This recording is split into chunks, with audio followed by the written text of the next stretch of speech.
नमस्कार, मैं अर्चना शुक्ला अपने YouTube चैनल अनय साहित्य क्लासेस में आप सभी का बहुत बहुत स्वागत करती हूँ। आज की कक्षा विद्यापति के दो अपभ्रंश ग्रंथों पर विस्तृत चर्चा होगी। आज की कक्षा में विद्यापति की कीर्ति पताका और कीर्ति लता, इसकी चर्चा आज विस्तृत रूप से होगी। यहां से प्रश्न आए हैं, बनते हैं और बनते रहेंगे। विद्यापति की जो कीर्ति पताका है, मैंने पहले ही चर्चा किया था कि तिरहुत के राजा शिव सिंह की प्रशंसा है। कीर्ति पताका में तिरहुत के राजा शिव सिंह की प्रशंसा है, लेकिन मूल ग्रंथ जो है वो अप्राप्त है। इसका मूल ग्रंथ उपलब्ध नहीं है। कीर्ति पताका जब उपलब्ध नहीं है, इसीलिए विस्तृत जानकारी इसकी नहीं होती है। अगला है कीर्ति लता। कीर्ति लता में तिरहुत के राजा कीर्ति सिंह के शासन काल के शौर्य और कीर्ति की प्रशंसा है। तिरहुत के राजा कीर्ति सिंह के शासन काल के शौर्य और कीर्ति की प्रशंसा है कीर्ति लता में। इसमें जौनपुर शहर का वर्णन है। किसका? जौनपुर शहर का। इसकी कथा भृंग भृंगी संवाद से शुरू होती है। एक प्रश्न यह भी बनता है, सुख सुखी संवाद और भृंग भृंगी संवाद। सुख सुखी संवाद पृथ्वीराज रासों में है। इसमें है पृथ्वीराज रासों में, और भृंग भृंगी संवाद यह कीर्ति लता में है। यहाँ भृंगी के प्रश्नों का उत्तर भृंग देता है। भृंग भृंगी संवाद कीर्ति लता में है, और सुख सुखी संवाद हजारी प्रसाद द्विवेदी ने कहा है वो किसमें है? अरे क्या कहते हैं, पृथ्वीराज रासों में। तो भृंग भृंगी संवाद से शुरू होता है कीर्ति लता।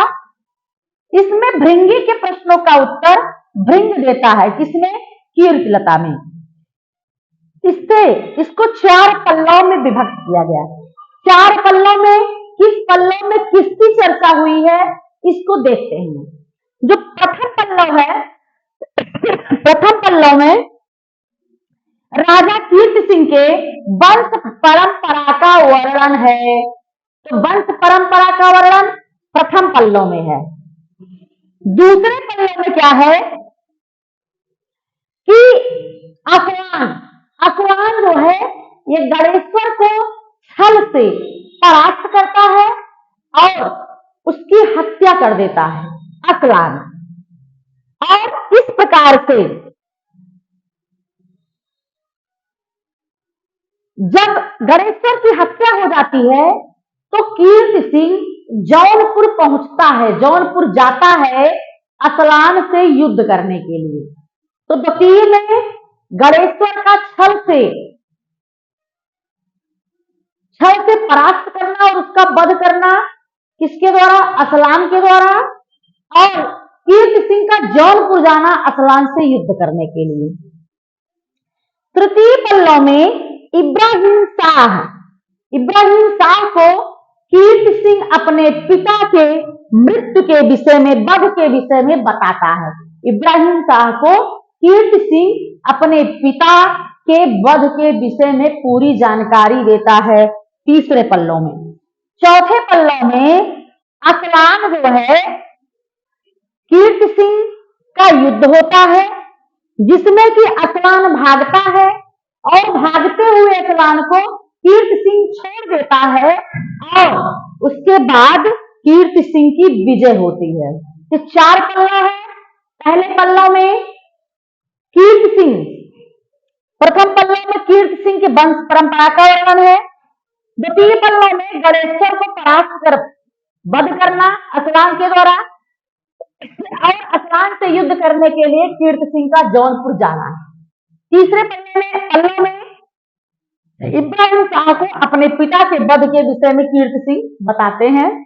चौथे पल्लव में असलान कीर्ति सिंह का युद्ध, कीर्ति सिंह की विजय। इस प्रकार से ये कीर्ति लता का विषय भृंग भृंगी संवाद में भृंगी के प्रश्नों का उत्तर भृंग देता है।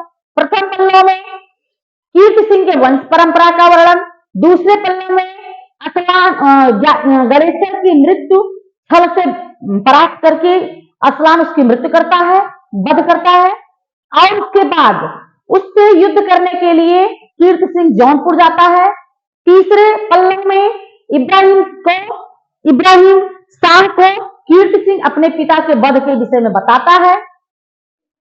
चौथे पल्लव में कीर्ति सिंह असलान से युद्ध होता है, असलान भागता है, भागते हुए असलान को कीर्ति सिंह छोड़ देता है और कीर्ति सिंह की विजय हो जाती है। इस प्रकार से कीर्ति पताका, कीर्ति पताका में शिव सिंह की प्रशंसा है, कीर्ति लता में कीर्ति सिंह के शासनकाल और शौर्य की प्रशंसा है। तो ये दो महत्वपूर्ण विद्यापति का ग्रंथ है। कीर्ति लता, कीर्ति पताका को हम छोड़ के नहीं जा सकते, इसे हम भूल नहीं सकते, यहाँ से प्रश्न भी बनना है। तो ये हमारे लिए बहुत ही महत्वपूर्ण और उपयोगी है।